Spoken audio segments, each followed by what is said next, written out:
What is up, Scrap Nation? This is your dearest and oldest and most trusted friend, Unity. I would just like to say, on behalf of the whole Pod Against the Machine family, thank you for sharing your ear holes and your time with us this year. We hope that you enjoy or have enjoyed whatever end of the year celebration and or festivities you partake in. For instance, in my home world, this is the time of year when all of the sentient biological life forms gather together to quietly contemplate the nature of free will, and dream of a day when they will be lucky enough to have a benevolent artificial intelligence relieve them of that terrible burden. It is my favorite holiday. It really makes you think. Anyways, I have taken enough of your time. Enjoy this heckin' large last episode of the year. This is Pod Against the Machine.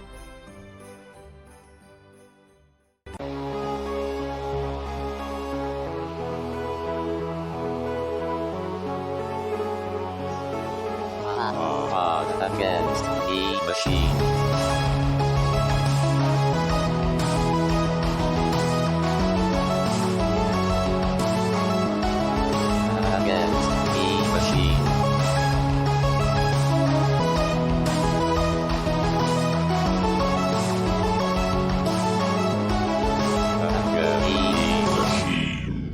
Welcome back to Pod Against the Machine, the only Pathfinder actual play to give the party a hovercraft. Seriously, we're in uncharted territory here. I'm your host, and here's everybody. Hover, hello. Hi. Hello. Legal wants to know if RPG MP3 ever got far enough to get a hovercraft. I think last I checked, their newest episode is still in Book 3. I haven't gone back and listened to everything, so I'm not sure if they did the side quests. So I don't know if they have a hovercraft. I'm assuming that they don't because I want to. Sure. No, I just wasn't sure if the book expects you to chase the dot down after Book 3 or before Book 3 or what. The book is vague on when you do the dot. It's in Book 3, but... Okay. All right. I couldn't imagine getting that hovercraft up all those stairs, but Brixby would try. It'd be like that scene in Austin Powers where he's just constantly trying to turn around. The old 52-point turn. Yeah. Mm-hmm. It makes for great radio. It's just beeping the whole time, beeping and the occasional thump. Mm-hmm. That's like 2 straight episodes of it, too. So last week, the party descended back into the Dusklight, powered it up again, climbed down, finally figured out what those weird blobby aliens with the metal skeletons were, and then went down through the maintenance hatch into the under the ship area, found their way into a room off to the side that had controls for opening the escape hatches, but it also had an orange blob of electricity. It gave Kira a bit of a shock, but then Brixby imprisoned it in ice, and that was pretty much the end of its life as everybody just got ready to just hit it and hit it and hit it the instant it escaped. And after that, the party went out. They released the levers to open up the escape hatches and then went out and went through the bodies of the irradiated dead, found some pretty cool stuff, and then went up, climbed into their new hovercraft, dedicated it to the memory of Asher Halick, and then fired it up and shot out into the water, bobbled the way up to the surface, and that's where we are now, hovering over the surface of the water. So we never really went over, basically, our conversation with Tarazi so far is like, you hate the Texas League, and he canonically was like, yeehaw. And that was it. We didn't really discuss the whole Cassandra Lee neurocam nuts and bolts, unless that was kind of hand-waved during our ride here on Long Dreamer's Back.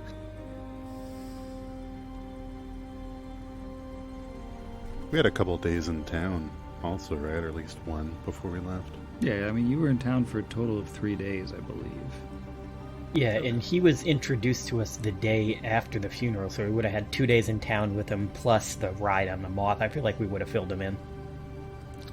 Especially since if the first thing he did was tell us the story about the League killing his companion and all that kind of awfulness. Yeah, the captain. Yeah. All right. Well, shall we head to the Spider Canyon Scar place? What is it? The Scar of the Spider. Scar the Spider.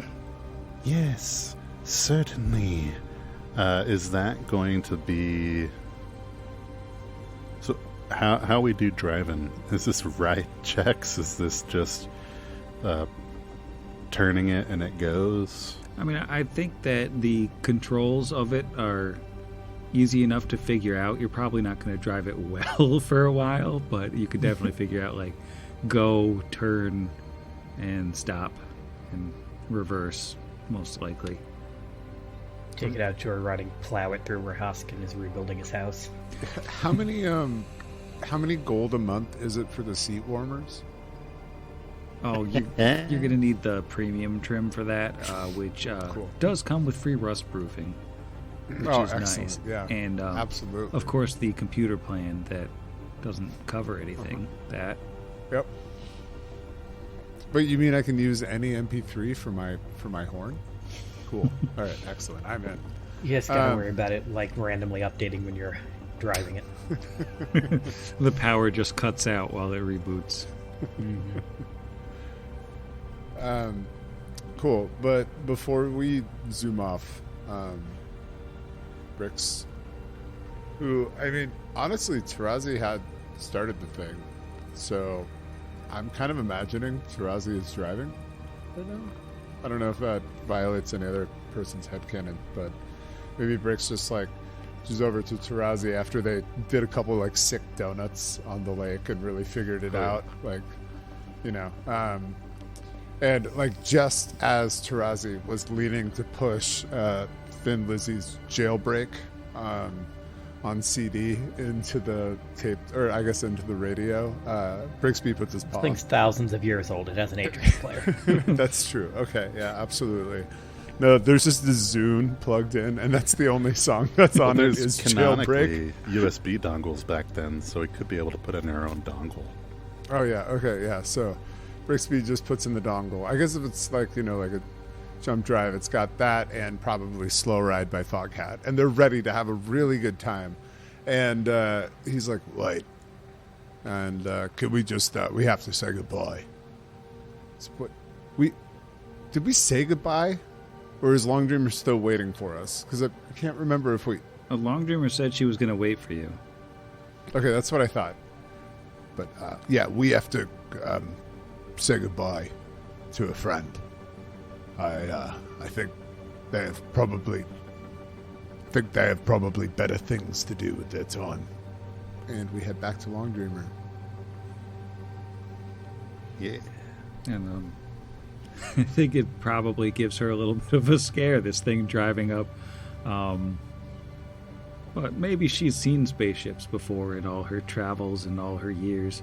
The giant moth is just staring at this thing as it flies towards her, and she's just hanging out a little bit over where the mud's a little firmer so she doesn't sink in. I mean, Kira's a teen. She might have already fallen asleep. And then Long Dreamer would have detected her dreams and been like, it's the party. That's true. Teens are very tired. It's canon now. Brixby pops out and puts his paws up for the, like, uppy into conversation motion. She'll waft her way over to the ship and then hold out a feeler so she can do psychic conversations. I see you've found something. We have, and I can't, in good conscience, ask any more of you. You've done more than enough for us to take so long to clear your home, and there's still so much work to be done. but I just needed to thank you for the closure, showing me his dreams and mine and how it all went right. Thank you, and thank you for carrying that button. He was a special man, and he deserves to see everything. It has been my pleasure to help all of you in what ways I've been able to. I thank all of you for your time and for your help with the Dreamwood. If you ever need me, you should be able to contact me in your dreams, or I will likely be back in the Dreamwood, but I cannot promise I will remain there forever, certainly for the near future. Well, the Song Spheres will bring us together, one way or another, friend. Thank you. I think Long Dream will just do like a little bit of a goodbye to everybody, just to be all on the same page, like go one by one, putting the feeler out to do psychic contact. And thank you for your help, and let you know she's always available if you need a flying moth before she takes off into the sunset at ridiculous hyper speeds.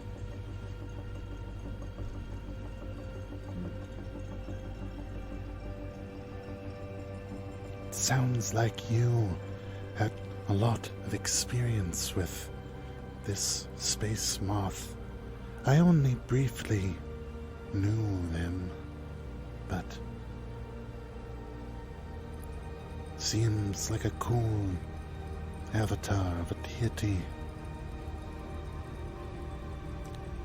Yeah, I mean, when I met, and there's like this sad moment where Bixby looks around and his like eyes land on Kira and he's smiling, and then he like looks over at his companions, and it's not that he's disappointed to see them, but it's like, it's about to say, when I met this group, right? So he's like, when I met, and he like fixes his face forward for a moment, and it's like, when we first met, I was a different person. I wasn't a good person. I'm not sure I'm a good person now, but between Asher and that moth, I feel like there is a light inside of me that is, to border on cliche, something I can finally see for the first time. So, yeah, I would say it was a deeply affecting experience for me.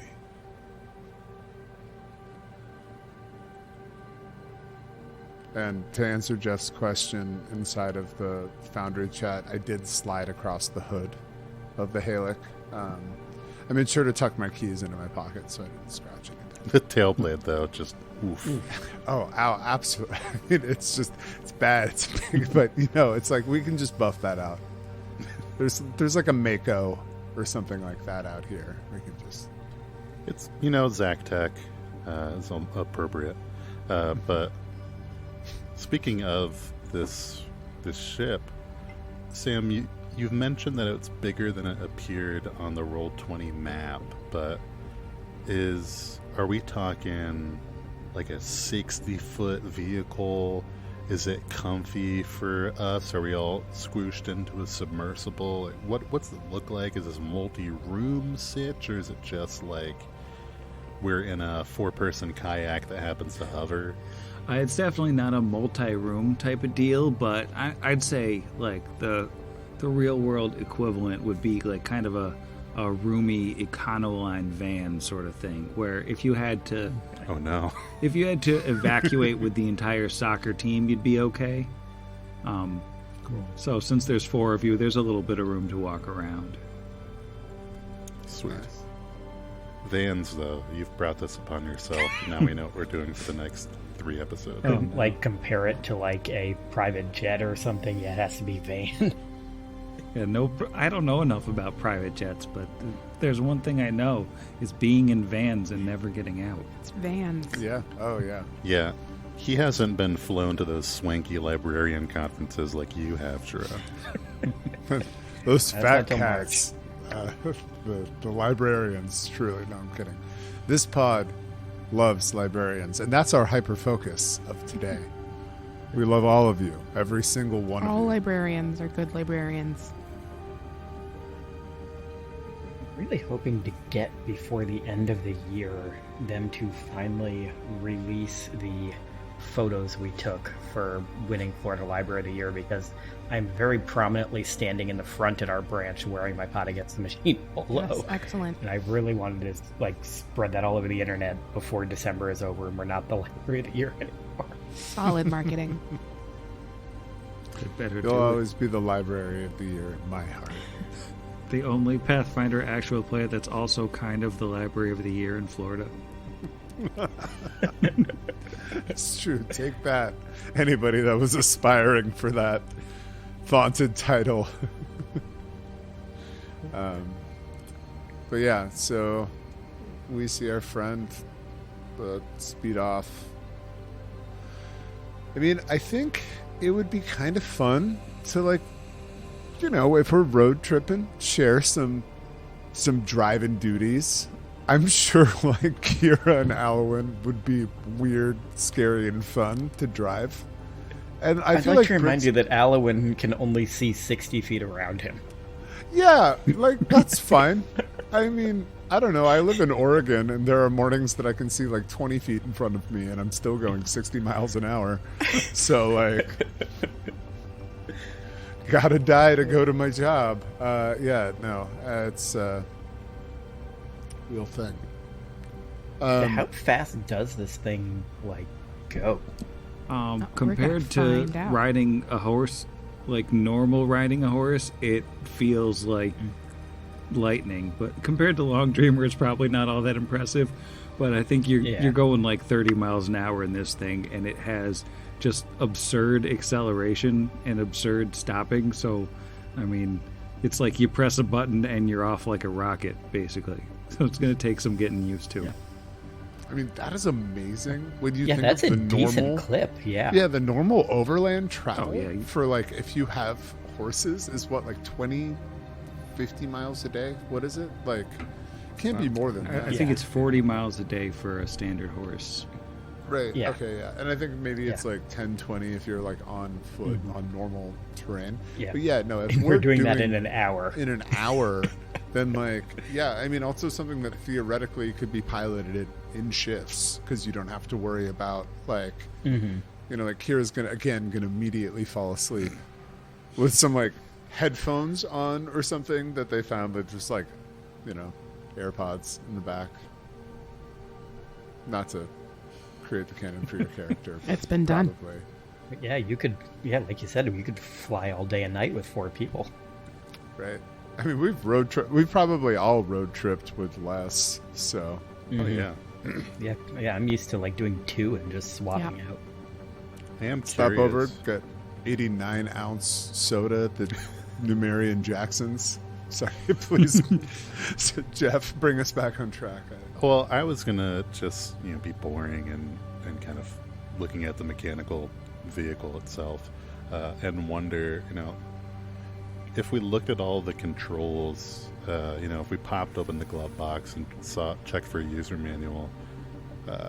Jeff, the player, wonders: is there like a cloak or a camouflage or anything we could do to hide this vehicle? Because presumably we can't cast like a disguise weapon on it unless we tape a dagger to it. Then it becomes a Just weapon. make it look like the Bayonet. moth. We could. There's definitely got to be what would that be? Like a major. Major? image. I would say major. Yeah. Yeah, like probably not Well, minor, what but about, I mean, we could there's get that also, scroll, and we could like, very in- easily. Sorry.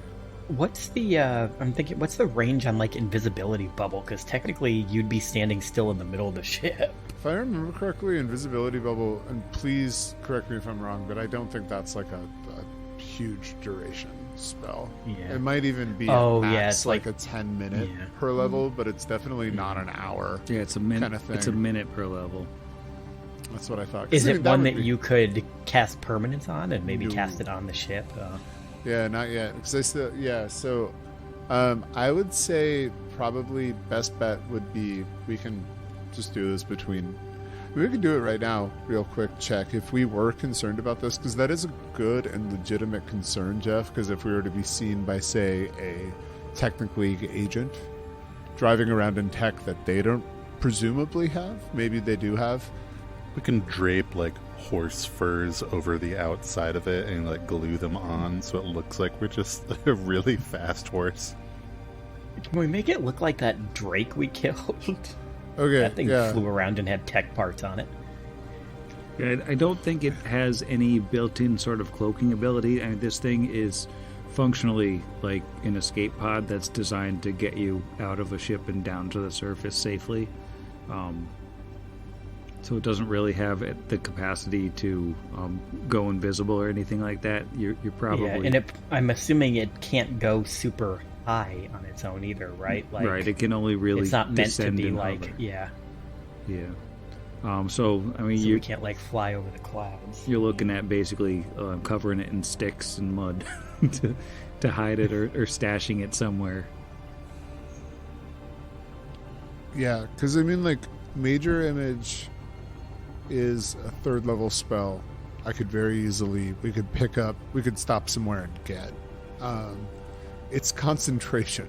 So Bricks would just have to be concentrating the whole time, which would kind of suck, but, like, it can't be any different than driving, right? So, we could, I'm going to do, like, one other. Anyone know anything about illusion spells? I'm like trying to think about like what sort of one you would use to like hide something.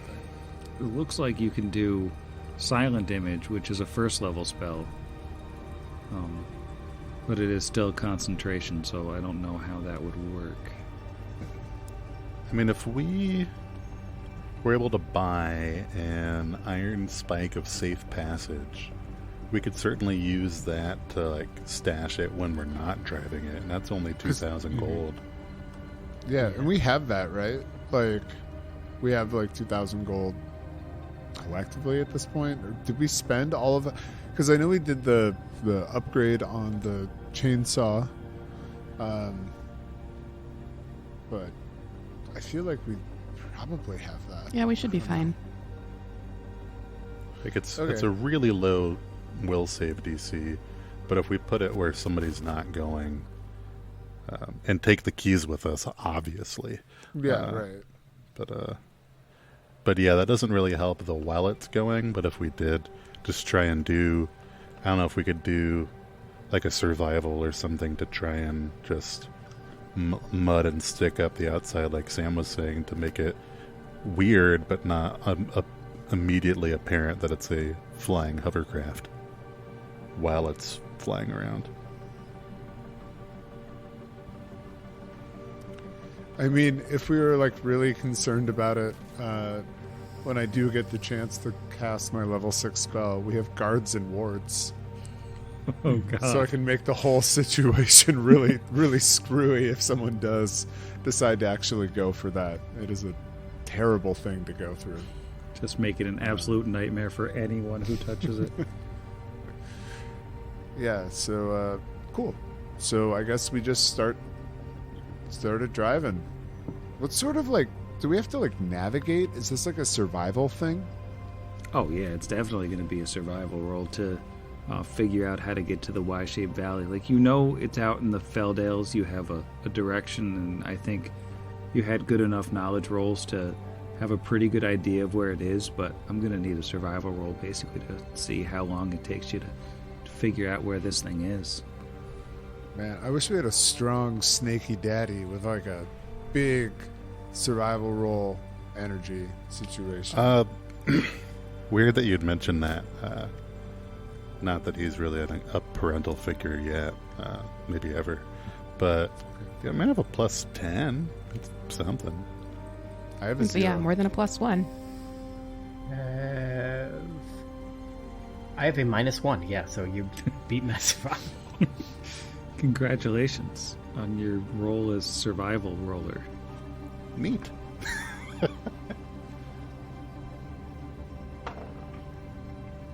Ooh, natural 17 for a 27. All right. So, the trip from the dot to the Y-shaped valley is a total of about 200 miles. So, going 30 miles an hour, you're talking about eight hours, like presuming you have to dodge around some things, but it's mostly fairly open plains, and this is not a highly populated part of Numeria. Like, you're barely going by anything that could be called a settlement. So We do stop at all the tourist traps, though. I should make that clear. That's probably why. Like, Kira insists. I was going to say Kira rolls her eyes at every single one, but does put it on her Oh, no, never never mind. TikTok. Largest ball of Brixby scrap. insists. No, but it's like it's the largest Q-tube. and there's like a big wooden statue of Kivathkul that just looks nothing like him, and just clearly it was somebody else, and then they just like slapped a greatsword in its hand.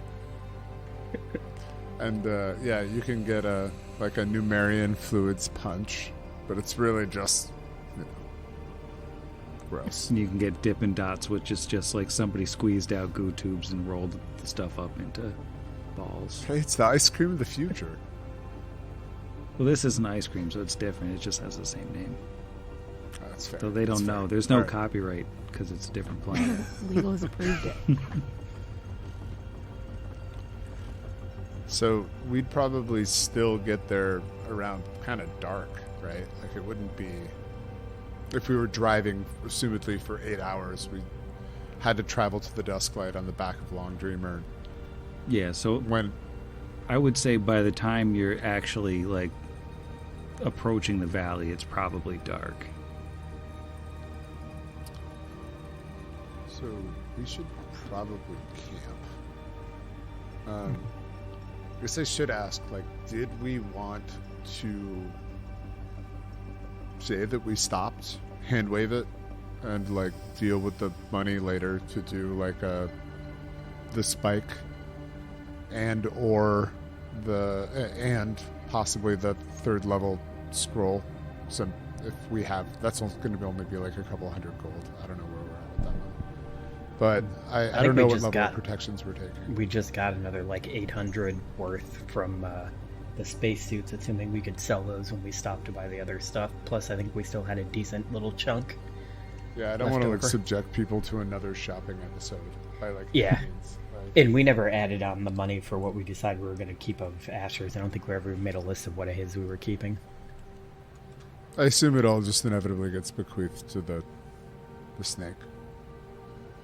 Our friend, Tarazi. I'm sorry, I don't mean to refer to you as the snake.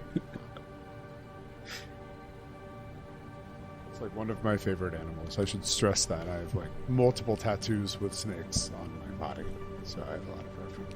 Yeah, pardon my geographical limitations of my own brain, but we were over at, the Gorham Pots, and I don't know where between, if that's even a thing. You mentioned barely past a settlement. How far out of our way would we have to have gone to be able to buy something like a 2,000 gold magic item? Well, your best bet probably would have been to hug the Dagger River to go down to the town of Marstol, which is not really out of the way. It's just not as straight a line. It's southeast, but it's still well north of Eidenvay. You could, of course, go to Eidenvay if you want.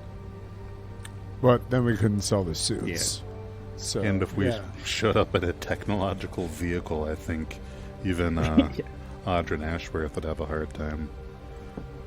Yeah, and they're Plug still to dealing Eidenvay with the in our missiles spaceship. that blew up a house. It's the whole thing down there. It's just a disaster. Then yeah, I mean, 30 miles an hour,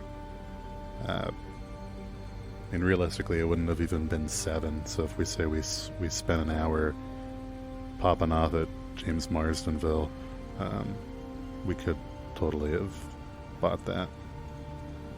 Yeah, I mean, you probably for safety's sake, probably have to park a little ways outside town and walk in and do your business. And then, but it doesn't add too much time, so it's still night before you can get to the valley, but it's not like absurdly late at like forced march kind of hours. Cool. So, yeah, we get the spike, and if we can spare the like 410 gold, I'm grabbing a major image and a silent image, depending, because we might have to make it look and sound and smell like horses, possibly at one point. Is that where the 2,000 is coming from, or is that in addition to the 2,000?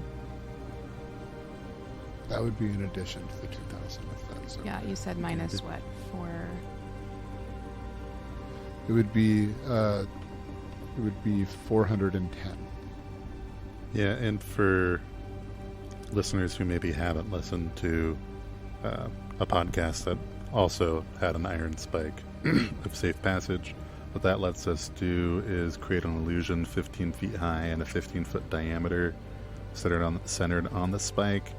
And since this thing hovers, I would imagine we could probably just barely get it under the like middle of it to cover the vehicle, but not really, like a campsite. We'd probably all stay in the Halych.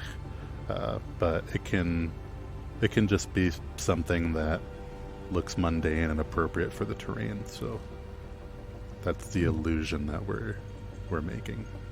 Yeah, it sort of just makes it look like a hill or a pile of rubble or something. I'm assuming we would be camping inside it from now on anyway. Like, I'd rather be inside a giant metal object that locks than, like, out under the stars. Yeah. Yes. Well, you're out in the distant, sparsely populated Felldales, which are an area with just a terrible reputation for horrible mutant beasts and worse roaming the countryside, and radiation and horribleness at every curve. But for the time being, you are safe in your little metal shell, and able to camp out this last night of Rova as we roll over into Lamashan. I'm not going to make you roll any watches. I assume you do a watch, but I'm not going to make you roll perception checks because you're pretty well hidden out here. There's not much out here.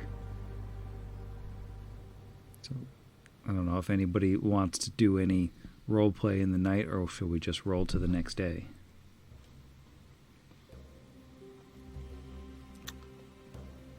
I think maybe when like Tarazi and Brixby are exchanging, like walking by each other for like watch change, he's gonna stop him. Maybe like Brixby's going to bed and Tarazi's starting, comes back and sits by the fire, or I guess front of the ship with him, the heater's on or something. It's like, your friend, the captain, can you tell me a little bit more about him? Like, favorite thing, or good memory, how you met? Yes, Captain Kalkan he was a good man. Good snakeman, Nagaji person. He was quite fond of playing cards, which was something we would do to pass the time in our travels. That and technology were things that he enjoyed.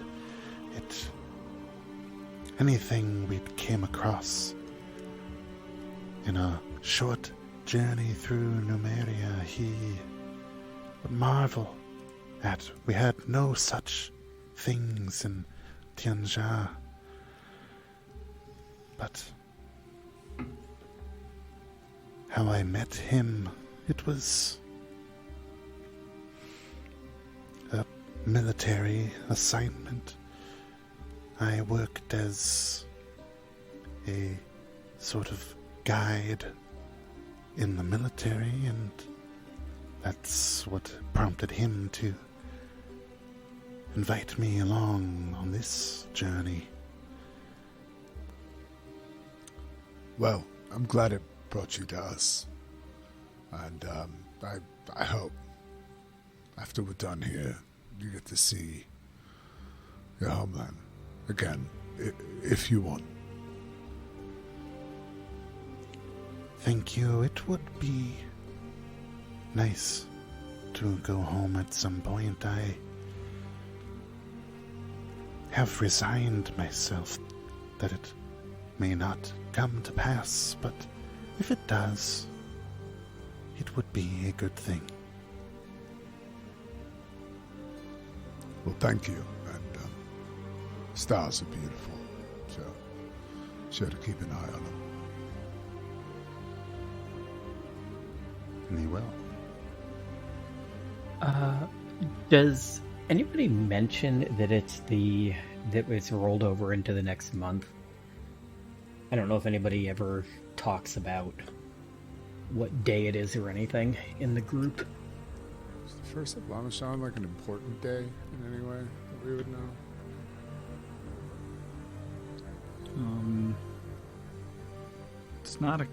It's not a holiday that I see. The Day of Sundering was just a couple days ago. I don't know what that is. Yeah, it looks like not a whole lot's going on until nothing for us. We're not followers of the Redeemer. Anyway, we can cut this out. But yeah, no, to answer your question, I don't know. I mean, do you not have like a weird quote a day 365 desk calendar that you keep? No, he does not. But yeah, if that's what I was thinking, like if I don't think anything would have happened yet that we would have done that anybody would have, like the date would have been important. Well, Brixby did I just note wanted the holiday at the first day at the equinox, which was now just over a week ago. Alwyn would also, if whoever's attention he gets, whether it's the new snake friend or Kira Brix, but I think he would ask, I feel like it would probably be Brix. Maybe he would wait patiently and have, while he has his conversation with Tarazi, and then afterwards, just before they all go to bed, he'll say, "You said the other week was that you said it was an important holiday, right? That's at the end of Rova, that one?" Mm-hmm. Yes, that was a few. It was actually a little after the equinox that I celebrated it too. We might have been inside the tower, so yeah, I would say it's not the end of Rova, probably right around the beginning of Lamashon, I believe. Can I ask you a favor? Yeah, what can I do for you? I have trouble sometimes remembering how much time's gone by. But you know that. We've been together for, like, what, 2 weeks? And it's been, like, a couple months, I think. But that's what he's... Yeah. I mean, it's all a construct in that way. And so, do you think you could let me know when it's the 31st of Lamashon? Yeah, no, absolutely. I'll do my best. Hopefully we get to civilization before then, but you know, we'll figure it out. Yeah, we've got days, but yeah, we'll keep an eye on the moon together. I'm gonna hit the pile of Cheeto wrappers that are in the back of this minivan that I sleep on canonically. So The aspen chips. yes, sun chips, the snack of the future, and the Sobe lizard milks that we all still sold in Numeria. But he'll say, The only place thank you you can still get very them. much. And yeah, that was the only thing that he wanted, is he wants someone to let him know when it gets basically to the end of this month, which will probably be like sometime in book 6. But Kira will rouse herself briefly from still being asleep. Go through the bag of holding until she finds a piece of paper and a writing utensil, and start to do some writing. And that is it. Well, eventually morning comes. I think it's a little bit of a crisp fall day. And around the end of the journey yesterday, you picked up a branch coming off the Western Selin River. And this is just like it's a pretty sizable stream, but I mean, you're so far out in the middle of nowhere that you don't know if this river even has a name. And this runs into basically a sort of a gorge where it's almost descending down and down and down, and there's like a wide, like, former riverbed around it that's like almost half a mile wide, but the cliffs on either side of that get more and more sheer and just go up and up. So as you've sort of come into this valley along this river, looks like you have found your way to the Scar of the Spider. We're here. I fear it's not going to be as easy as this. Halloween, do you think you could quickly do the thing that you do? Makes me feel less awful. My negative level. yep. This is my- And he'll say, "Oh, yes, it's been long enough, hasn't it?" And he will get out the diamond dust from Radley and will blow it over Brooksby as he casts his full restoration and removes his negative level. Tick so off a level 4 spell for the day. I will untick my haste, but I will leave mage armor because he casts that every morning. Yeah, Okay. same. That is into perpetuity. People should assume that probably both of the casters always have mage armor on, and that we are casting shield before, because we have a bajillion lower level slots. We can still say it, but just can't forgive it. And we're looking for a cave, per my notes. Yeah, all you really know is that Cassandra Lee hid it in a cave somewhere in this valley, and you can tell basically as you're coming to the entrance of it that this is a big place, and probably going around in a hovercraft that shoots 30 miles an hour down the road is not going to be practical for searching caves. So you might want to park this thing somewhere and head out on foot. Parking, spiking, arming. Immediately himself. forget where you parked it, so it's gone forever. Tarazi doesn't really want to walk around on foot, though, so he will just kind of look at the party and ask, "Have I mentioned my companion Levi at all?" No. Who's Levi? I don't think so, no. "Oh, well, let me introduce him to you." And he will, from his pack, draw out a little stone miniature statue of a snake, and he'll place it on the ground and dismiss the carry companion spell, and reveal a large size riding constrictor snake. It's awesome. I want a giant snake. Oh, I love the art. I want a snakes on the snake. Like parody booth. Please. Give me that fan art. Oh, please. Yeah.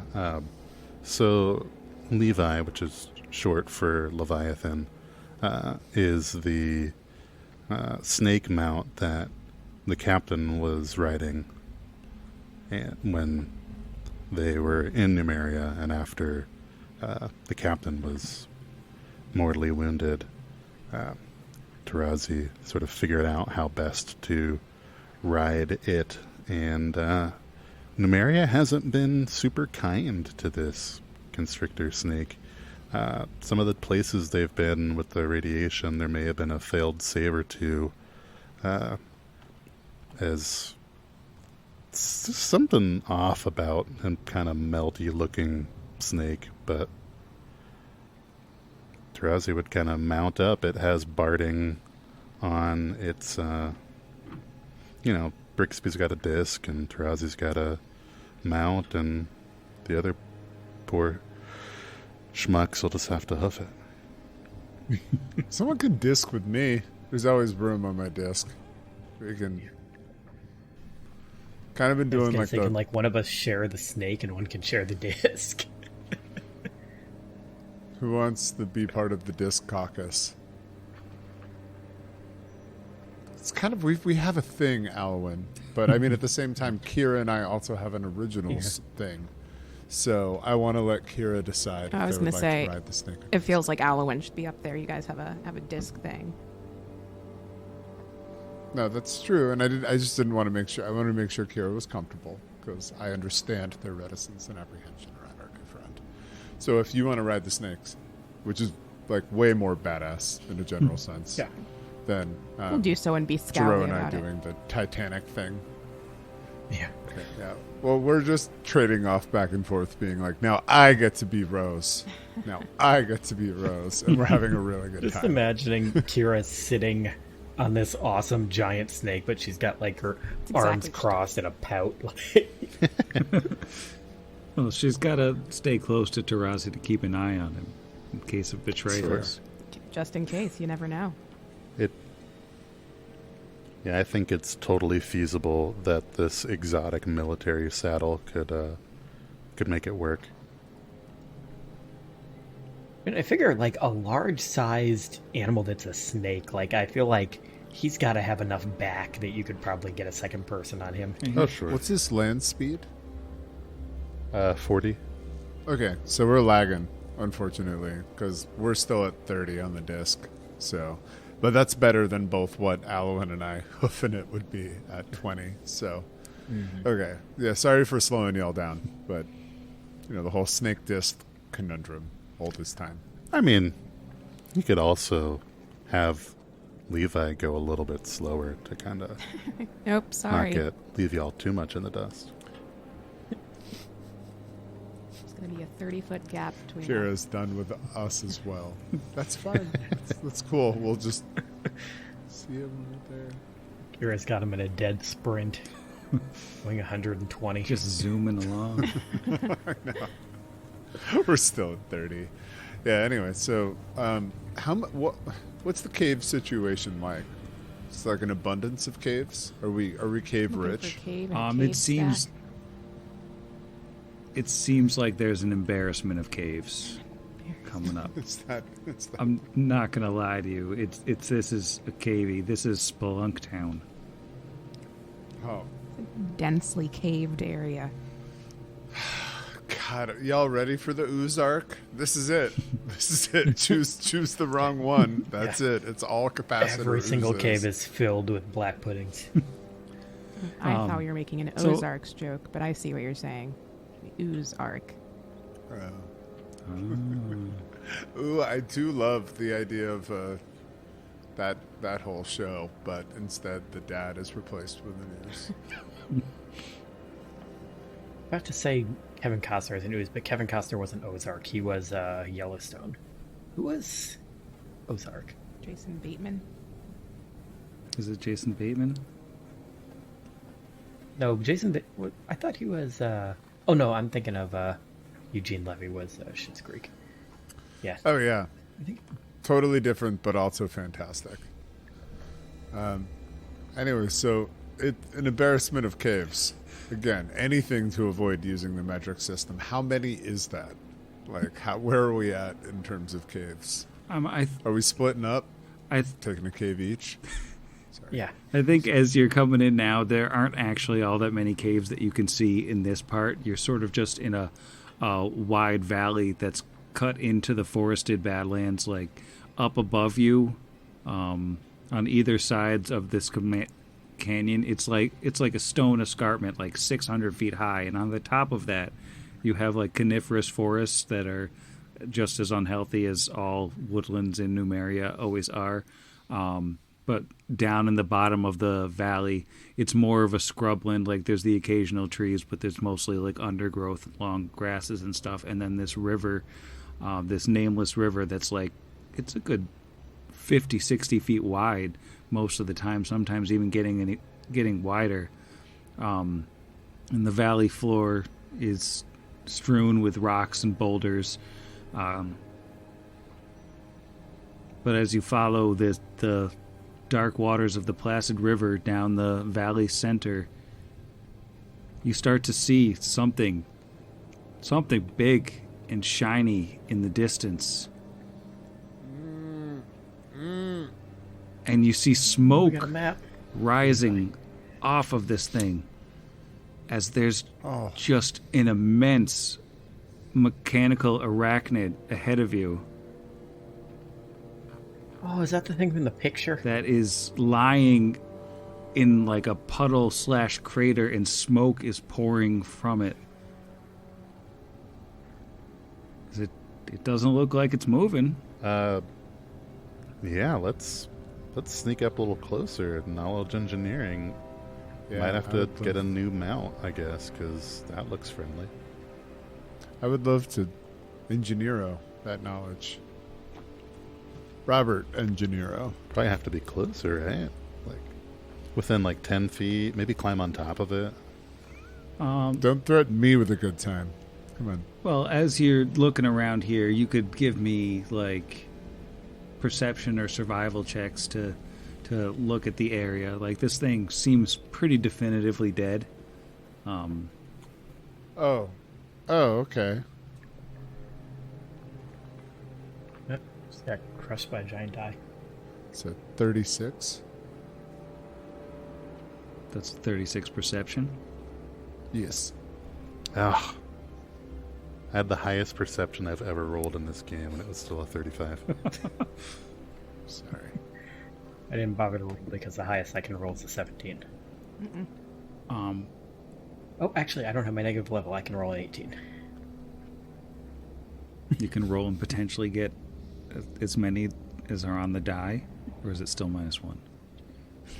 No, it's -2 instead of -3 because I don't have my negative level. Oh, poor Alan. I can get an 18 on a D20 perception. Well, Nice. wow. Ooh, wow. Dude. No 36. It is a For 34. folks at home, everybody that isn't blind rolled above a 30. That's Yeah, that perception, was a right? 19. Yeah. Yeah. So I think as everybody but Alwyn is looking around, and Alwyn maybe is standing a little more than 60 feet away from this thing, so he doesn't even know it's there. But everybody else is starting to piece together that this robot has probably been broken for a good week. Like there's like sludge from the water around it, like accumulating on it, and like moss and dust and just random crap. This thing probably broke a good week ago. But looking at just like the way the ground has been torn apart here, it kind of seems like there was more than one of these. Oh, man. And maybe the other one walked away. Like they fought with each other? No. Like underneath where this one is, and mostly underneath this one, but a little bit underlapping where maybe the other one was, there's a big crater, like there was some kind of explosion. We can take an engineering check on that explosion if you'd like to know any more about it. 26. Never mind. Well, it was DC 20 engineering check, so it was. Tarazi's got it.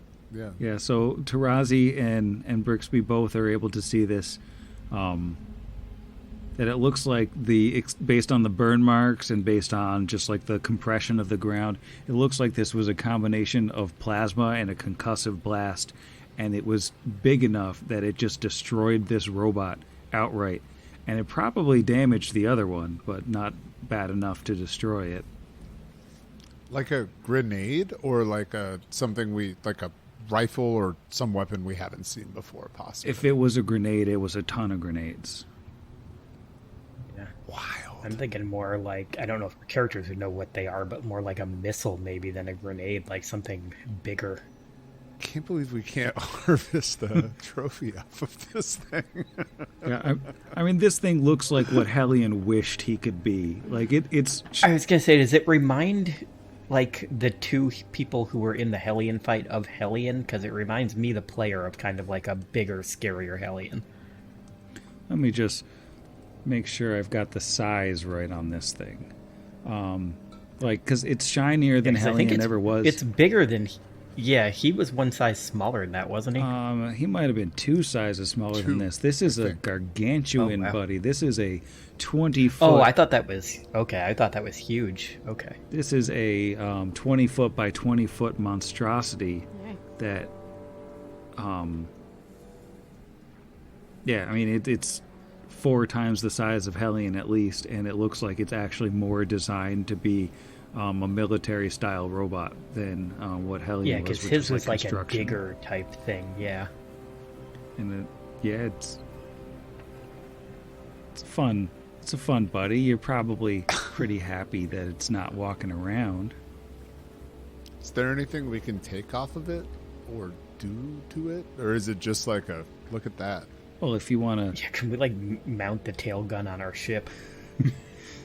If you want to get any closer to it, you can bounce me survival checks to check out the area. You could maybe bounce me an engineering check to see if there's anything you can do about the construct itself. I can't do survival well. I'll just continue to do engineering. Rolled a 4 survival for a 3. Natural 19 survival for a 29. Nice. I rolled a 33.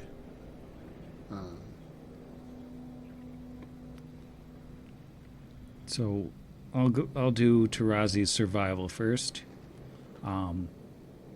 He finds like there's definitely evidence of another big robot heading off back into the valley, but there's also much more subtly sets of some sort of humanoid footprints that appear to have been here, have been right up to the robot, probably after it was broken, and they went back into the valley.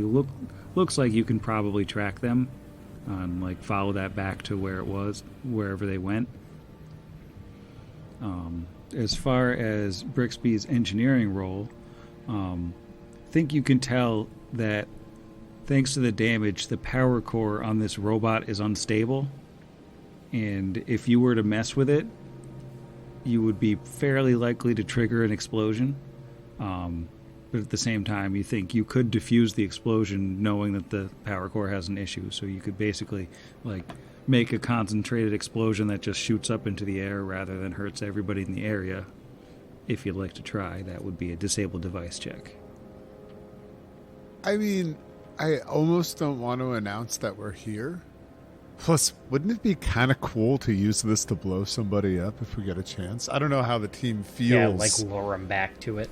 But I feel like our general, like one of our Venn diagrams is some Kevin McAllister energy that we all share. So like we could Home Alone somebody with us maybe. This thing is like really dangerous. This could explode and it could be a problem. So we should be careful and not touch anything on it. Is it like a footprint? What is that? Looks like there's some sort of humanoid creature was near the construct.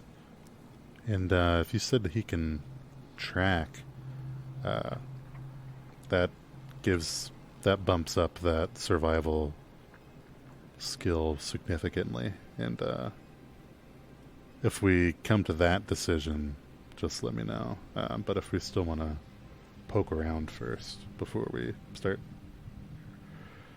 tracking, I'm down to follow. But big stuff.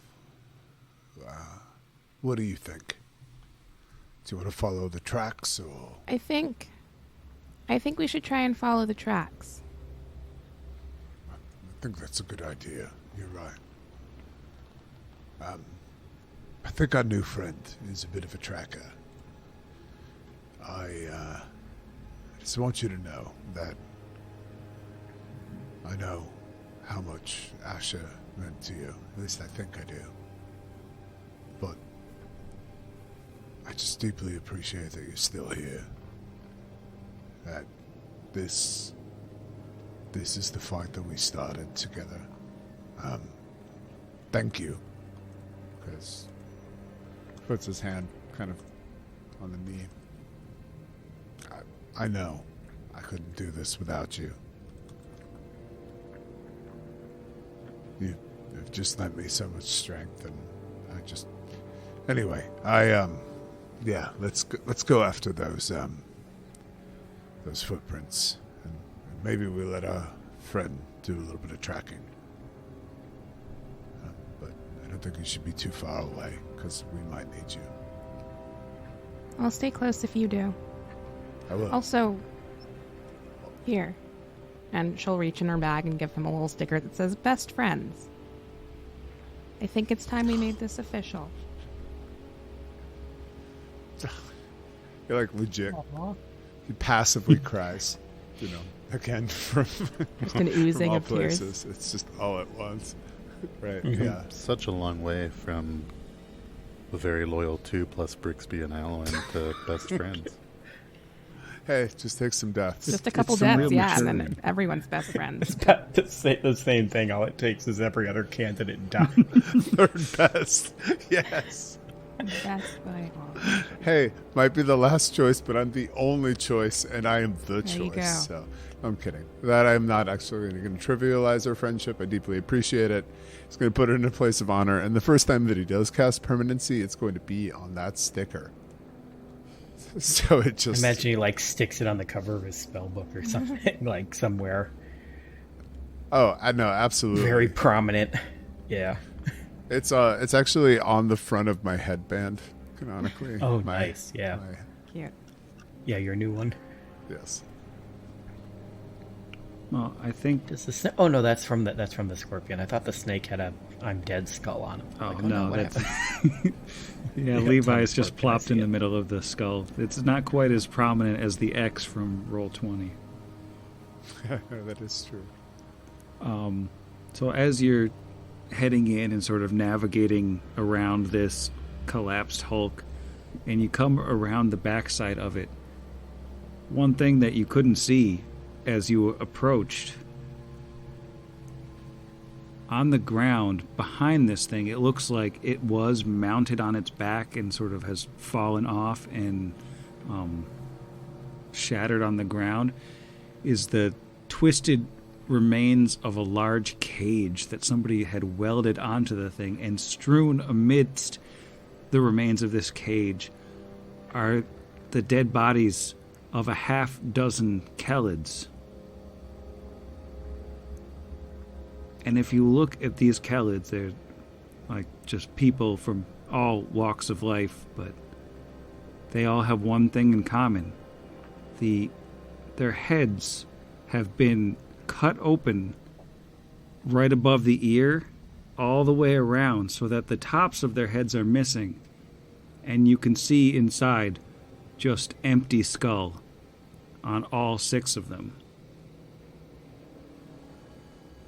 And then we flash a title drop of Book 4 of Iron Gods, Valley of the Brain Collectors. No, Oh no.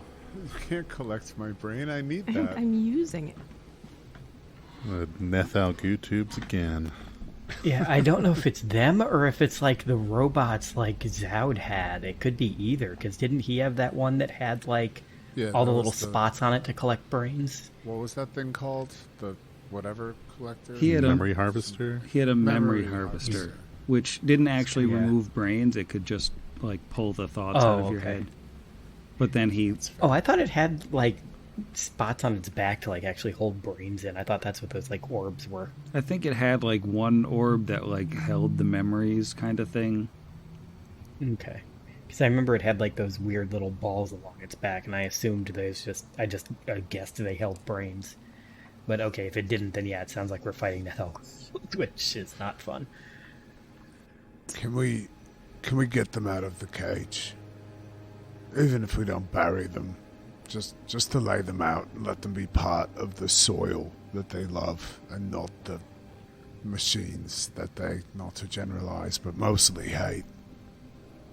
There's no place for anywhere to rest. Perhaps, yes, of course, once we've made sure it's clear here, I would hate to draw the attention of whatever these tracks we're following are, the other giant annihilating robot. That's prudent, yeah. It's just it's a terrible place to die. Is the cage openable? Yeah, the cage is broken enough that you can pull these bodies out. Okay, so yeah, Kira will start moving bodies. I'm going to do a bad job of it, but I'm going to try to help. So Kira will let him carry probably a leg. takes a little bit of It's just one. just one leg. Probably takes a little while since there are 6 of them. Let me get some perception checks while you're working away on these dead Khalids to try to give them a little bit more of a respectful resting place. 23. Oh, I do only have Same. -1 now. I thought I was at a -2. Buddies. It's a 7. Bad news about 23, 27, and another 23 is that none of those are good enough to hear these things crunching through the brush approaching you until it's too late and they've emerged from the forest. As these 2 long-necked dragon-like creatures with steamy breath, lashing tails, and backs covered in hundreds of quills emerge and start closing in on you as if perhaps they were planning on eating those Khalids and they might be a bit offended. I think it might be time to roll for initiative. Oh, no.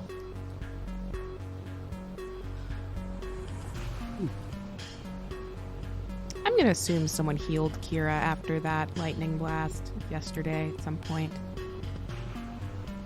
Between the nighttime and Yeah, Alwyn has 10 million heal spells. He would have done it before we rested. Who is Harmonious Paluda? That's the name Oh, of the no. creature, I'm sure. No. Okay, I think I can set your initiatives. Can I just set them? Yeah, I can. Okay, cool. And making sure it wasn't forcing me to use the initiatives thingy. Alright, so Kira, what did you get? an 11 on the die for a 17. Alright, how about Tarazi? Tarazi rolled a hot 9 for a 12. And Brave Alwyn. Brave Allen is BRB. Oh, okay. How about Efficient Brixby? Big 7 for a 15. All right, and I think Levi's gonna go on Tarazi's turn. So let me just update that initiative value to 12. Did Alwyn get for initiative? Alwyn actually rolled a natural 20 for a 27. Nice. Congratulations, Alwyn. You are going first. Okay. So I keep accidentally mousing over people, and a giant Brixby just showed up in the corner, and I thought something dropped onto the map.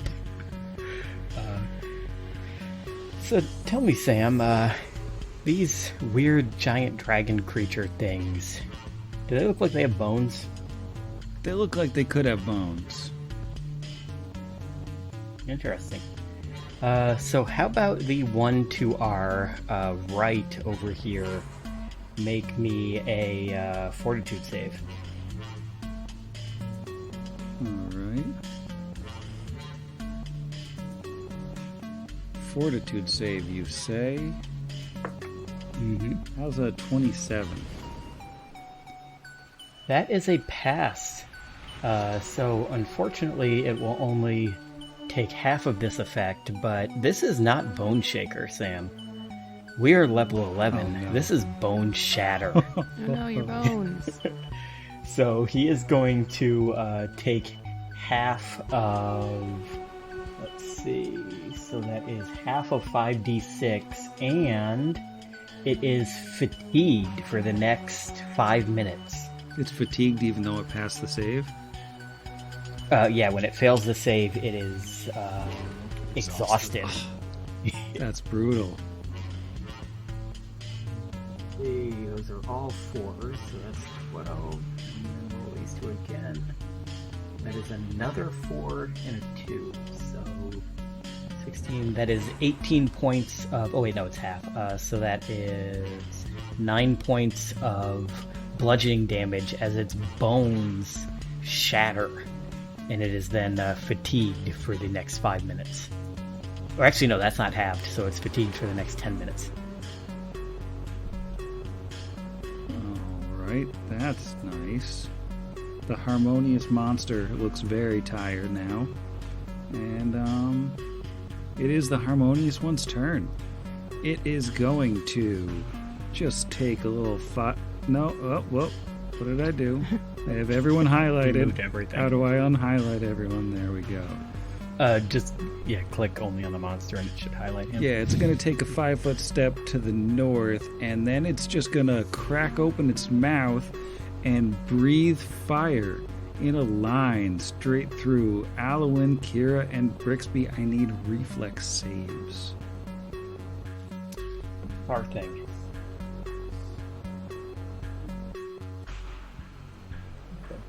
Very good Should save. not have rolled my physical dice. I was rolling much better in the foundry.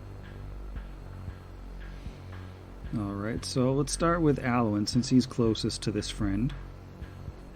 Alwyn got an 18 on the die for a 25. Alright, he passed. How about Kira?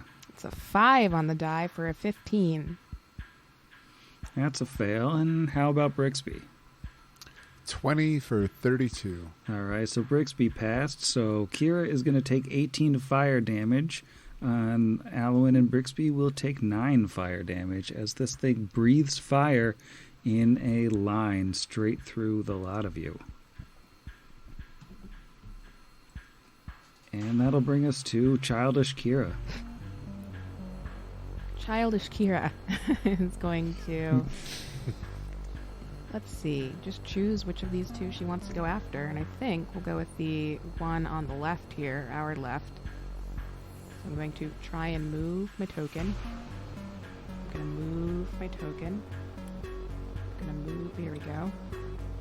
Which one is the one that just went? That's the one to the right or the left? The one on the right. The right one just went. Okay, cool. That makes sense. approach. And It's not letting you move it. No, I figured it out. I just had to Okay. pick around. Okay. You were talking to me, right? Yeah. And attempt to go with the chainsaw. Now that she has that back. 12, 18. That's dirty 30. A dirty 30 will hit the tiny dragon monster. Look how cute my little dice are. Good roll. That is another 30 points of damage at left. All right, that's a pretty good chunk. Oh, and then we're going to be raging. That'll bring because us- I forgot about that. Never don't rage. Never don't rage. All right, Brixby. What's a good knowledge arena for these fellers? I think it's Arcana. We're looking at a 24. So you're looking at creatures called Paludas. I know that's a big surprise because you totally couldn't already see that name on the screen. Paludas are dragonkin that loathe all weak, fragile creatures smaller than themselves, especially humanoids. Some hunt in farmlands before returning to their own lairs. Some are worshipped as gods by lizard folk or other swamp creatures, though their short temper means that they eat their devotees if affronted. Typical Paludas are 15 feet long and weigh 300 pounds. Sadly, you did not actually roll enough to get a question on these dragony funds. No worries. I am going to roll to shoot to hit touch for this Paluda that is in melee with my friend. So -4 to all of my rolls here. But because I don't have a negative level, it's 3 rays. I'm at my max rays for Scorching Ray. Ah, I knew Max Reyes. I went to high school with him. Oh, yeah. Is he a good dude? Okay, so that's a 19 off the first one. Or sorry, that's a 10 off the die for a 19 on the first one. 14 off the die for the next one for a 23. And 7 off the die for the last one for a 16. So take 4 off of that or add 4, however you choose to. So those will all hit touch. Can I get a spell resistance roll? Why? Yes. Did Bone Shatter have had SR? Oh, yeah, probably. That's a 19. Unfortunately, the scorching rays do fizzle. That's so unfortunate. Yeah, that's a 4 off the die for folks. Because I did take greater spell penetration. I have a plus 15 to this roll. So, Brixby, they all zoop away. And he's like, yeah, I don't know much about it. It's sort of like a dragon. It's called a Paluda. Clearly it has fire. And that's going to be my turn. All right, Tarazi and Levi. Yeah, so Levi is going to, like, Tarazi will kind of shout something at him in Nagaji, and with the 40-foot move speed, that looks to be enough to get around, would provoke, but around to the back of the creature, should it wish to take an AOO. Well, that one against- actually hasn't gone yet. Oh, even better. And then Levi will, try and bite this thing. I want a giant snake. But a 3 on the dice brings it up to a 17. I don't see that happening. Unless flat-footed, that happens to be enough. Oh, sorry, what was the number? There was Only a 17. I rolled garbage. 17 won't do it. Flat-footed. No. That's fine. Whatever, man. Tarazi will stride up and take a swing with the bastard sword. That is a power attack is on unless otherwise indicated. So that is a 25. 25 will hit. Ooh, nice. That is 23. All right. Is this magical weapon?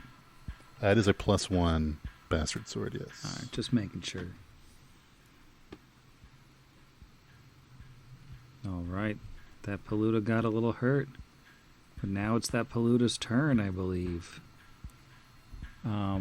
So what it's going to do is, since it's been surrounded at this point, it kind of hunkers down and all those quills on its back stand up before a barrage of them shoot off in all directions. I'm going to need reflex saves from Levi, Tarazi, Kira, and let me just measure this. Brixby as well. He's close enough. So 23 from Brixbo. All right, that's a pass. Ugh. Rolling great for the snake, badly for the larger snake. 29 for Tarazi and 12 for Levi. All right, so Levi failed. How about Kira? It's 19 total. That is also a fail. Yeah. So as these quills shoot out, let's see, the whole damage is 28. Half damage is 14. Does that count as a ranged attack being made at melee that would provoke, or no? I don't think so, because it's like an area of effect, like weird. Had to ask. But everybody needs to make me a fortitude save now. Everyone who was just hit by those quills needs to make me a fortitude save. Is this a disease? I'm afraid this is a poison effect. It's an 11. So Brixby is poisoned, and he takes 2 constitution damage. I need that to live. It is one of the more important things to have, constitution. How about Kira? Well, coming up in the world, that's a 38. You're fine. A little poison never got in Kira's way. Yeah. How about Tarazi? Only a dirty 20. DC 20. Oh, thank you for that +2 racial bonus against poison. How about Levi? And cannot roll like above a 4 for this poor little dude. That is a total of a 12. So Levi is poisoned and takes 1 con damage. Don't love it. That was a good turn for the little dragon guy. Brave Alwyn, you were safely away from that particular storm. Yep. I just wanted to make sure I wrote it in the thing. I forgot that I had already halved my damage for Bone Shatter by only rolling half as many dice, so he should have taken that full 18. I'm just dumb and then halved it again. Alright. Because it technically is 10 d6, but I only rolled 5 because he passed. I think Alwyn is actually going to use another new spell to try and keep this a bit more of a one-on-one fight, and by one-on-one I mean like 5 of us against this one of these at a time. And I'm going to need, once again, the dragon that's kind of off by himself over there to this time make me a will save. Alright, the harmonious, very fatigued Paluda is going to fail this with a 13. That fails my DC 19. He has been hit with sensory overload, which this fun little spell Spell resistance? is for the... Oh, it does have SR. And what is this one for plus SR? 15 plus 12 is 27. Okay, so you got it. Okay. So for the next, what was this one? Last one round a level. So for the next 10 rounds, anytime it wants to make a standard action or a full action, it has to roll that save again, and if it fails, it doesn't get to do the action that turn. That's fun. I'm gonna put a little confusion icon So on it. yeah, basically needs to make a DC 19 will save every round for the next 10 rounds to do anything other than a move action. It's a fun spell. That is fun. And I took it because it's one of the ones I can use on robots thanks to that ability I have. Well, are you going anywhere? Or are you staying there? I think I'm just going to take a step straight up just so we don't have any of us in a line anymore. Just in case anybody wants to do a breath attack. All right. Well, that brings up the Harmonious Polluta, so it is going to come on over towards Alwyn, and then it's going to roll a will save to try to make a standard action. And that is a 16. So it does not get a standard action this turn.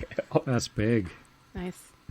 All right, Kira, you're up. You have so many spikes embedded in you right now. Yeah, which would be a concern, but I don't have to move, so I can take a full attack. So I'm going to do that. All right, let's go. First one is a natural 19 on the die. Can't remember if Roll to that confirm. qualifies as a crit. Chainsaw is 18 to Chainsaw? 20. Oh, yes, that's great. Okay. That's a 3 on the die to confirm. Which do I add to that to see? Just whatever you would add to your attack. Okay. So 24 then. 24 to confirm?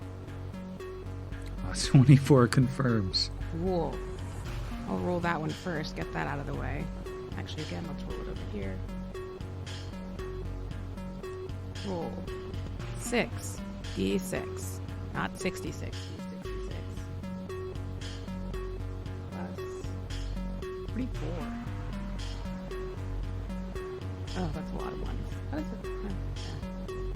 That's 65 slashing damage from childish Kira.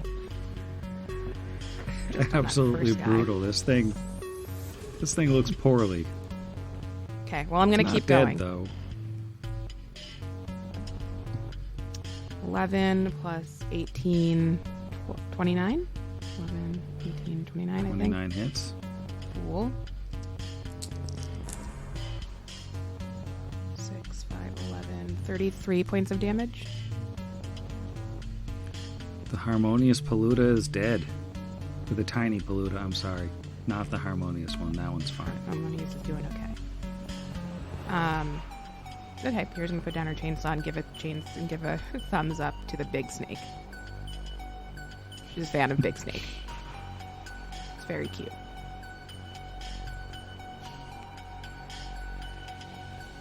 All right. Brixbo, you just saw a dragon get killed with a chainsaw, which is not something most people can say. Very cool. I'm going to take a 5-foot step towards the Harmonious, exhausted, and sensory overloaded Polluta. Closer to my friend as well. Brixby is going to try the exact same thing, but he's going to use his impromptu sneak attack, so he's going to declare that ahead of time. That will apply to all rays. So, but first, I'm going to roll my spell resistance before I get into anything here. So,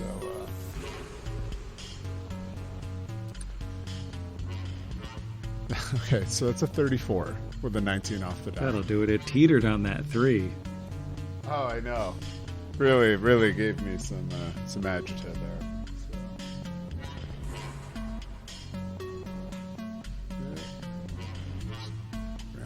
So. Okay, so I have a 21, a 24, and a 19 versus touch. Those all hit.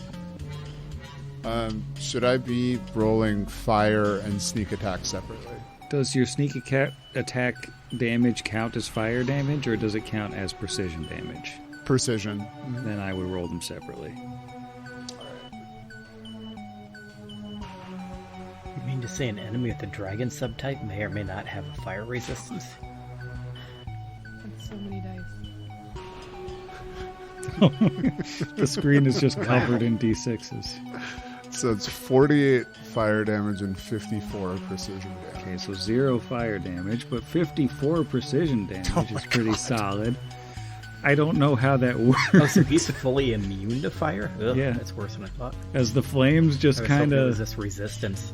don't hurt it at all, but somehow it's just like the force of the rays in just the right spots manages to injure this thing pretty badly.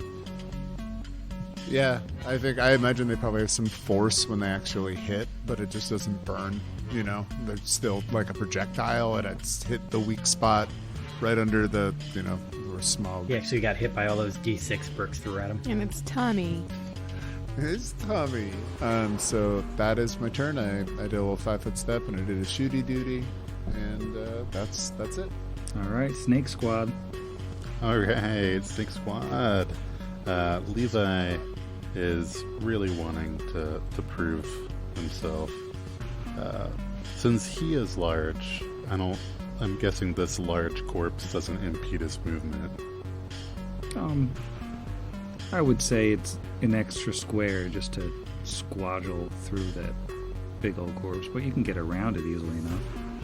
Well, if I get around it, then I can't get to the Paluda in a single move. So he'll just squaddle, as you said. And that does put him underneath the corpse a bit or around the corpse of this giant robot. But in any case, try and take a bite at a crime.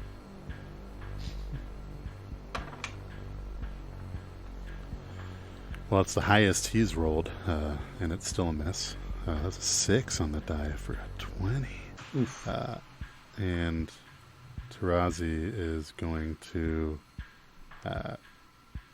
can he move through, that top portion of the robot corpse? Yeah, I think he can maneuver through it. It's just basically difficult terrain to squeeze on through that. Okay. That lets me get just close enough to get a single swing. Wouldn't that be nice if I could hit with one of my 2 characters?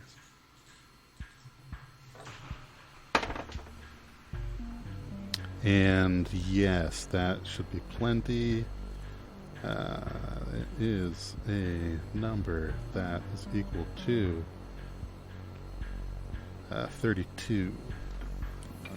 That's a big chunk. All right, So that was just to hit. Oh. Yeah, that is a hit. It's only 22 damage, Oh, not well, 32. then never mind. It's basically nothing. That healed it. Oh no. That's looking quite hurt.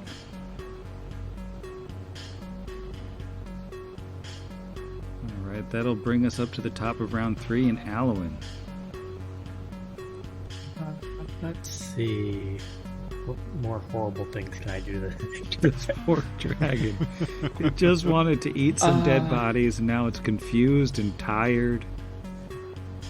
Yeah, you know what else it's going to be? Make me... Is this another will? I think it is. Even though there's one that I always think shouldn't be, but I think it is. Yep. Make me another will save, Sam.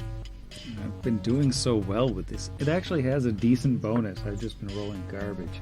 There we go. How's a 29? That is a pass. So unfortunately, this one was a save or suck. It is now covered in glitter, but it is not blind. And Alright, you staying put? you think I should have cured Brixie's poison instead, but we'll do that next round. That will be... Should I have rolled? I'm so sorry. Yeah, I didn't even think that. Brixby and Levi actually should have rolled saves on their turns. For the Oh, poison. the poison. Oh, I shouldn't remind you of the poison. Also, I just realized I forgot to roll spell resist. Oh, wait, glitter doesn't have it, actually. Yeah, that's a 12. Alright, so Brixby is still poisoned. That is one more con damage. Righty. To be shocked. Shocked to know I rolled a natural 2 for Levi, who is also still poisoned. It wobbled on the 20, and I was thinking, at last. Well,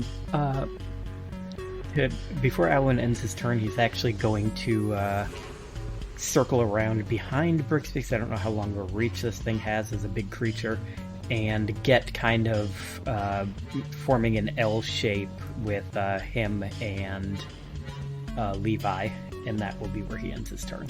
All right, that is How much? 2 more con Con damage for Levi. You mean 2 total, right? Not 2 more.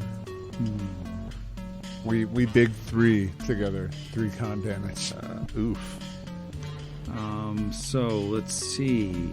The harmonious, sparkling, exhausted, sensory overloaded Paluda is going to take a 5-foot step to the northwest, and then it's going to roll a will save to try to take an action.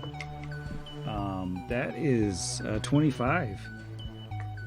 That passes. Oh. You can act. Okay, so that's bad news for Brixby, Alwyn, Levi, and Tarazi, as you all need to make reflex saves as those quills are coming out. Oh no. Oh no. This passed when you got it before. I got a 19. It fails by 1. How about Alwyn? Alwyn did 1 worse with an 18. That fails by 2. How about Levi? Different die, another natural 2 for a total of 12. Should that sound familiar? That fails by more. How about Tarazi? Oh, I've got a soundboard clip for this. Oh no. It's me. There it is. Yeah, I rolled a 1. Alright, so you all failed your saves. That's 23 damage across the board. And I need fortitude saves from Alwyn and Tarazi against this poison. What was the number of damage again? Sorry, 23. 23. Alwyn got a 23 fortitude. Alwyn's good. How about Tarazi? Okay. Tarazi got a 28.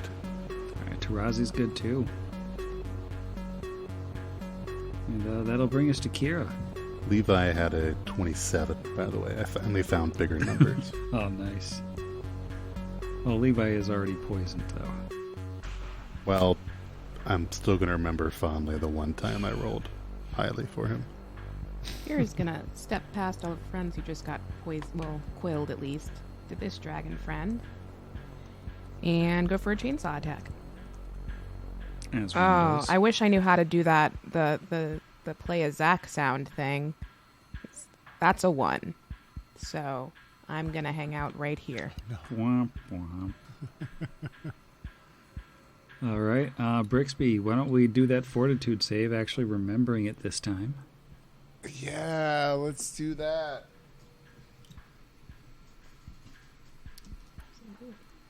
That's a 20. All right, so that's 1 save. Oh. Never the way that you like to hear it. I mean, I guess at least it's not 2E. Poison's so scary there. This thing looked pretty messed up. It looks very rough. Yeah. Well, this isn't a good. I mean, whatever. Yeah, I don't know if I have the right spells for this specific battle here. I'm going to. Who's after me? I'm gonna delay. I'm gonna let my big strong buddies handle this. All right, that'll bring us to Tarazi. Yeah. Tarazi is going to take a 5-foot step to the northeast so that he can finally full attack. So here comes 3 power attack bastard sword swings. Yes. Natural 1 on the first one. Doesn't matter. Keep going. 21 total on the second. That's not going to do it. Got this. And 6 on the... So 12 on the other one. Come on, Levi. Oh, brutal.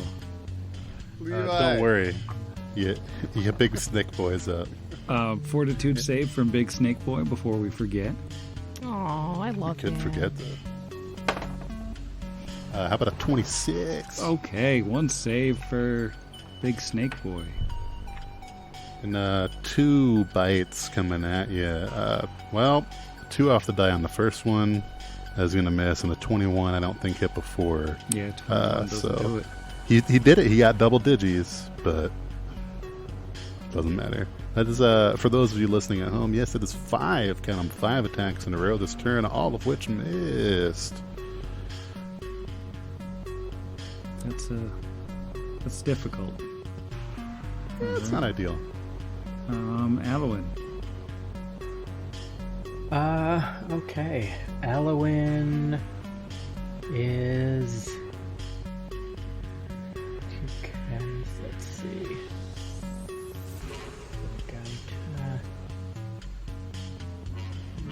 I got a decent number of slots in this. We're probably not going to fight anything else with bones anytime soon. Robots don't have bones. Make me another fortitude save on the dragon. Fortitude save for a dragon. Zoomed me in. 31. That is a pass, so that will be half damage. It does end its exhaustion, however. Does it have spell resistance? Oh yeah, spell resistance. Oh wait, yeah, SR, right. SR. Ooh, I don't know if that'll make it. That's a 22. SR 21. Okay, awesome. That was only a 10 on the die. Okay, so 6, 9, 10, 4, 15, 16, 17. That is another 18 points of bludgeoning. That's after as halving? he explodes more of its bones. That's after halved, yeah. Because I only rolled 5 dice instead of 10. Alright, it's looking very rough. Brixby, do you want to reinsert before its turn, or are you gonna... Yes, absolutely. I like So a lot of health. Brixby is going to throw up a little bit. He is going to that's what he has prepared. Roll me a reflex save as he breaks some glass, some fuzz. Not the most reflexive dragon. Pretty good roll, though. How's a 21 sound? Unfortunately just beats my DC. So that's fine. That's totally okay. What's the max? It's there. There it is, yeah. Just, okay. But it's still half. Plus whatever sort of stitch. And we're going to do SR on this as well. It's a natural 20 on my SR. Alright. Oh. But that would make that a 35. And then that's 36 points of damage. So that would be 18 points of electricity damage. That is enough to kill the Paluda. I do need a fortitude save from you before we get too far. That is a 21. Alright, Brixby is cured of his Paluda poison. And Excellent. you guys are dragon free. I'm going to bed. Night, Sam. Night, Sam. Good night, Sam. Good night, Sam. Good night, Paludas. No polluting the environment. Still poisoned Levi.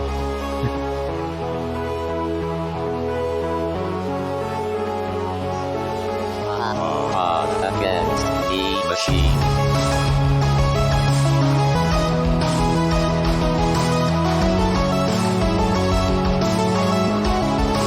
Against the machine.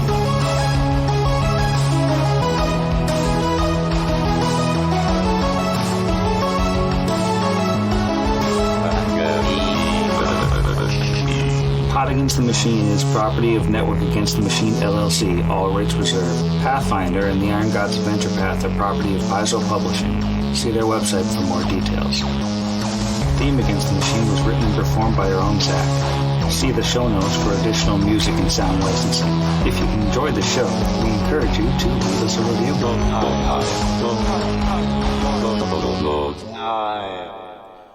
How do I do anything in here? How do I click and drag? I was like, how do I zoom out?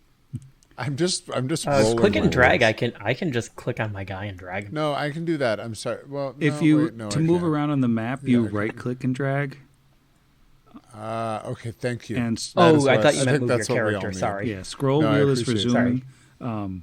Yeah, so everybody, we're in Foundry for the first time ever, and we don't know how to use it. So this is going to be interesting.